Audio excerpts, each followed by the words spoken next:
આપને ખ્યાલ છે કે છેલ્લા 2.5 વર્ષથી દેવભૂમિ દ્વારકા જિલ્લાના જે કોસ્ટલ વિસ્તાર છે એની દરિયાઈ સુરક્ષા અને રાષ્ટ્રીય સુરક્ષાને મજબૂત રાખવા માટે સરકાર દ્વારા તમામ જે ગેરકાયદેસર બાંધકામ છે, જે ગેરકાયદેસર સ્ટ્રક્ચર છે, એ તમામના વિરુદ્ધમાં ઝુંબેશ છેલ્લા 2.5 વર્ષથી ચાલુ કરવામાં આવેલી છે.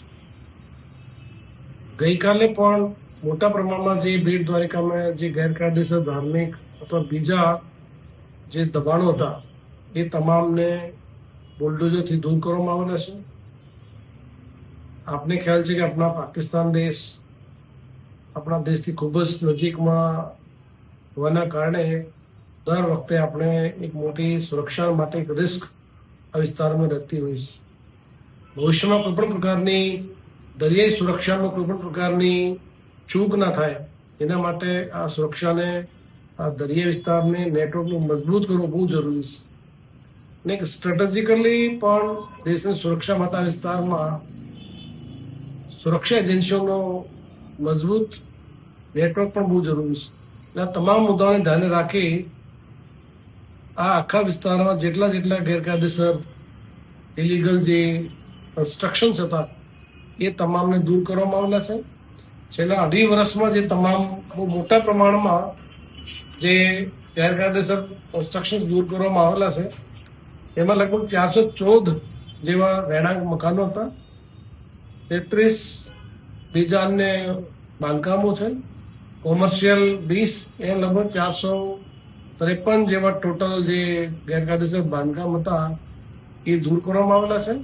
અને કુલ લગભગ 1,30,000 ચોરસ મીટરની જગ્યા એ બાંધકામથી દબાણથી દૂર કર્યા પછી મુક્ત કરવામાં આવેલી છે.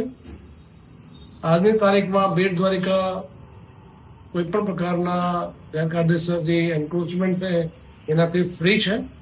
અને ભવિષ્યમાં પણ અમારી જે ઝુંબેશ છે એ કોઈ પણ ગેરકાયદેસર બાંધકામ કરશે તો વિરુદ્ધમાં કડક પગલાં લેવામાં આવશે.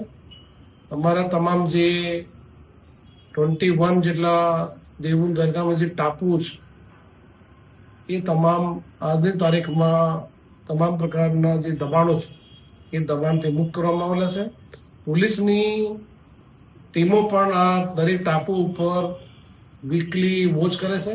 ડ્રોન તેમજ અન્ય ટેકનિકલ ઇનપુટના આધારે એ વિસ્તારોમાં કોઈ પણ પ્રકારના વ્યક્તિઓ એના ઉપર શંકાસ્પદ રીતે જણાવ્યા આવશે તો આના વિરુદ્ધમાં પોલીસ દ્વારા કડક પગલાં લેવામાં આવશે.